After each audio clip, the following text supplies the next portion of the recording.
नमस्कार प्यारे बच्चों, आपका स्वागत है एक बार फिर से एसआरडी स्टडी सेंटर पे।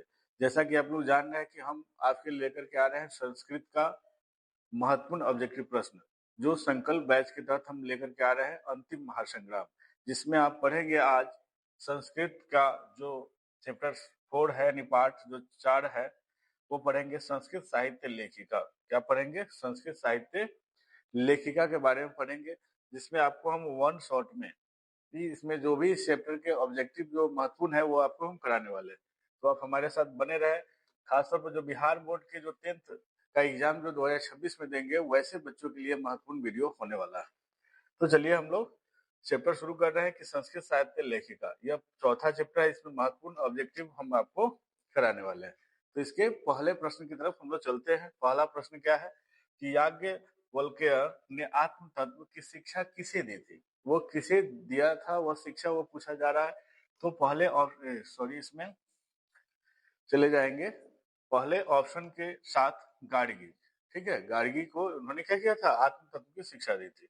आगे है गंगा देवी का समय क्या है? गंगा देवी का समय आपसे पूछा जा रहा है कि क्या है। ऑप्शन है 8वीं सदी, 9वीं सदी, 12वीं सदी और चौथी सदी। तो आप ऑप्शन जो विकल्प दिया हुआ है पहला, उसके साथ जाएंगे 8वीं सदी।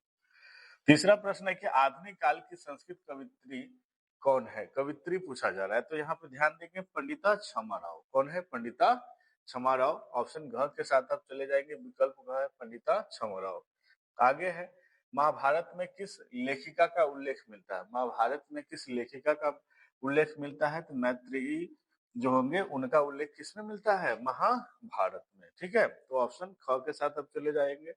आगे कि वर्तमान काल की संस्कृत लेखिका कौन है? संस्कृत लेखिका आपसे पूछा जा रहा है, तो मिथिलेश कुमारी मिश्र जो है वो आधुनिक काल की संस्कृत लेखिका है। आगे देखेंगे वनमाला भवालकर किस काल की संस्कृत कवित्री थी? ठीक है, किस काल की संस्कृत कवित्री थी? तो वो वर्तमान काल की क्या है? संस्कृत कवित्री है। ठीक है, ऑप्शन घ के साथ आप चले जाएंगे, विकल्प घ के साथ।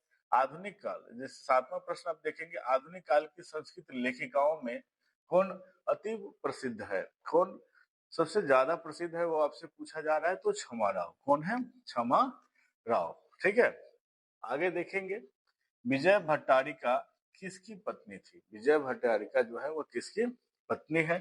तो चंद्रादित्य है। ठीक है, इसमें आप चले जाएंगे विकल्प जो क दिया हुआ है उसके साथ।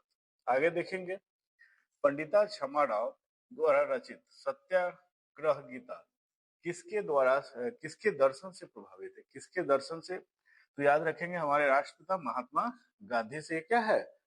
यह दर्शन से प्रभावित है। आगे देखेंगे याज्ञवल्क्य अपनी पत्नी मैत्री को किसकी शिक्षा देते हैं? तो यह होंगे आत्म तत्व की शिक्षा देते हैं। जिसे पहला जो प्रश्न था इसी पर था कि आत्म तत्व का शिक्षा किसे देते हैं? तो मैत्री को देते हैं। ठीक है, आगे देखेंगे शंकर रचित के रचनाकार कौन है? शंकर रचित के रचनाकार आपसे पूछा जा रहा है, तो पंडिता क्षमा राव। कौन है? पंडिता क्षमा राव को याद रखेंगे। आगे है कि दक्षिण भारतीय संस्कृत लेखिका कौन है? दक्षिण भारतीय संस्कृत लेखिका कौन है? तो आप याद रखेंगे सभी विकल्प जो है आपका, ठीक है, इसमें दिए गए हैं, वो सभी के सभी क्या है? दक्षिण भारतीय लेखिका है। तो इसके लिए ऑप्शन नंबर डी, जो आपको ऑप्शन नंबर घ जो होगा वो सही हो जाएगा। आगे देखेंगे समाज की गाड़ी कैसे चलती है? समाज की गाड़ी पूछा जा रहा है कि कैसे चलती है? तो याद रखेंगे पुरुषों और इस नारियों से, पुरुषों और किससे? नारियों से जो है समाज की गाड़ी चलती है, क्योंकि दोनों का महत्वपूर्ण योगदान है समाज में। एक के बिना दूसरा क्या है? अधूरा। आगे देखेंगे लौकिक संस्कृत साहित्य में लगभग कितनी कवित्रियों के पद जो है मिलते हैं?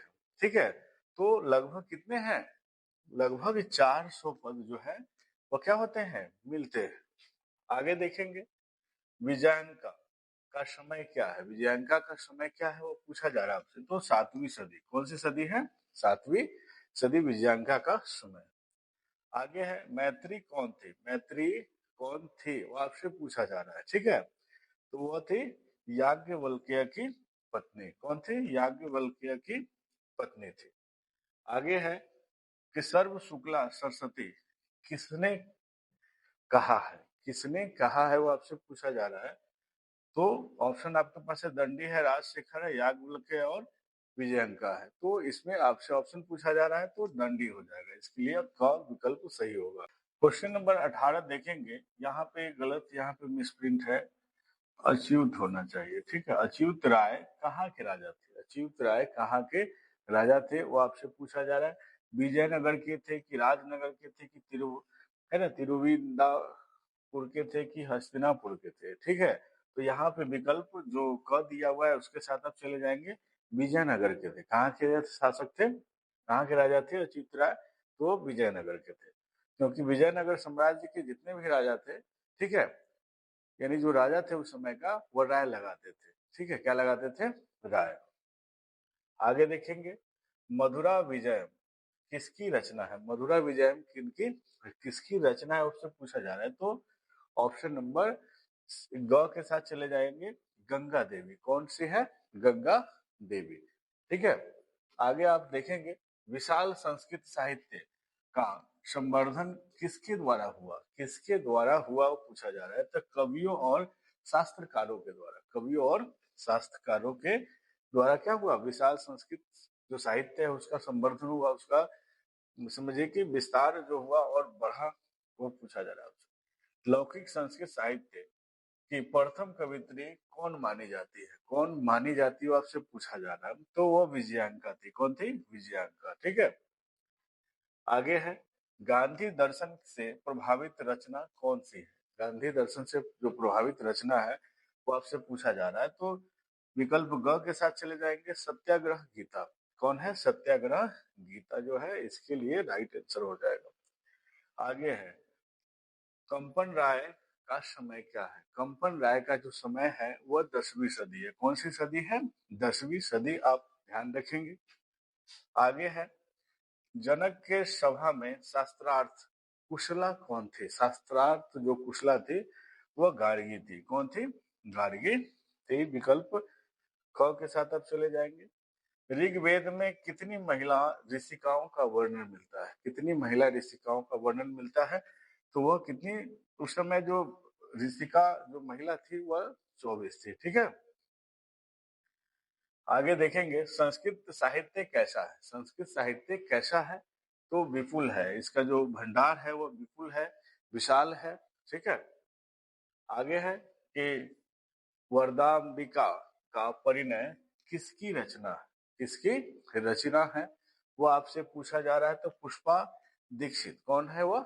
तो सॉरी, यहाँ पे ध्यान देंगे, ऑप्शन नंबर घ है, तिरुमलाम्बा। कौन है? तिरुमलाम्बा। ठीक है, आगे देखेंगे, अथर्ववेद में कितनी मंत्र दर्शनावती ऋषिकाओं का उल्लेख मिलता है? कितनी, ये आपसे पूछा जा रहा है। तो ऑप्शन नंबर ग के साथ आप चले जाएंगे, विकल्प ग 25 हो जाएगा। कितना हो जाएगा? 25। ठीक है, आगे है, समाजस्य यानम पुरुषो च चलती डैश डैश डैश रिक्त स्थान की पूर्ति होगा। तो नारी भी हो जाएगा, यानी पुरुष और नारी से समाज की गाड़ी क्या होती है? चलती है। वो आपसे पूछा जा रहा है। आगे है, लौकिक साहित्य, लौकिक संस्कृत, यहाँ पे देखेंगे लौकिक संस्कृत साहित्य क्या है? लौकिक संस्कृत साहित्य में कवित्रियों के कितने पद स्फुट रूप से मिलते हैं? कितने पद वो पूछा जा रहा है। तो 125 पद। कितने पद हो जाएंगे? 125 पद। आगे है, चंद्रादित्यस्य राज्ञी एक डैश डैश डैश रिक्त स्थानों की पूर्ति करने के लिए पूछा जा रहा है। तो वह जो चंद्रादित्य राज्ञी का जो नाम है विजय भट्टाचार्य का। ठीक है, 32 नंबर सवाल आप देखेंगे, तिरुम लांबा द्वारा रचित चंपू काव्य कौन सा है? वो आपसे पूछा जा रहा है। तो यहाँ पे हो जाएगा वरदाम्बिका परिणय। क्या हो जाएगा? वरदाम्बिका परिणय। ठीक है, आगे देखते हैं क्या है, ऋग्वेद में कितनी मंत्र दर्शनावती ऋषिकाओं का उल्लेख है? तो आपसे पूछा गया है, तो आप याद रखेंगे कितनी है? 20 है। कितनी है? 20 होगा। ठीक है, आगे है, इस जो चैप्टर है उसका यह लास्ट प्रश्न होने वाला है। पंडिता क्षमा राव ने किस पुस्तक की रचना की? किस पुस्तक की रचना की वो आपसे पूछा जा रहा है। तो शंकर रचित कौन सा हो जाएगा विकल्प? शंकर रचित। ठीक है, इसमें आप जो देखे हैं इस चैप्टर में महत्वपूर्ण जो पूछे गए प्रश्न था वह 34 प्रश्न था, जो कि खासतौर पर जो बिहार बोर्ड पूछे गए हैं, बिहार बोर्ड के द्वारा जो पूछे गए महत्वपूर्ण प्रश्न है वो आपको हम इसमें कराए हैं। तो आप इसी तरह हमारे वीडियो के साथ बने रहें, हम प्रयास करेंगे और हमारी टीम प्रयास करेगी कि आपके लिए इस और बेहतर कंटेंट लेकर के आए। अगर आप हमारे साथ नए जुड़ रहे हैं तो चैनल फिर से हम एक बार दोहराना चाहेंगे कि अगर आप हमारे साथ नए जुड़ रहे हैं तो चैनल को जरूर सब्सक्राइब कर दीजिएगा और अपने जो आसपास के वैसे बच्चे जो 10th क्लास में पढ़ रहे हैं उसके साथ भी आप शेयर कर सकते हैं, या जो अपने रिलेशन में है उसके साथ भी वीडियो को शेयर कर सकते हैं, वैसे बच्चे जो इस बार का जो है 10th का एग्जाम देने वाले हैं। तो मिलते हैं फिर से एक नए वीडियो में, तब तक के लिए हमें दीजिए इजाजत। धन्यवाद।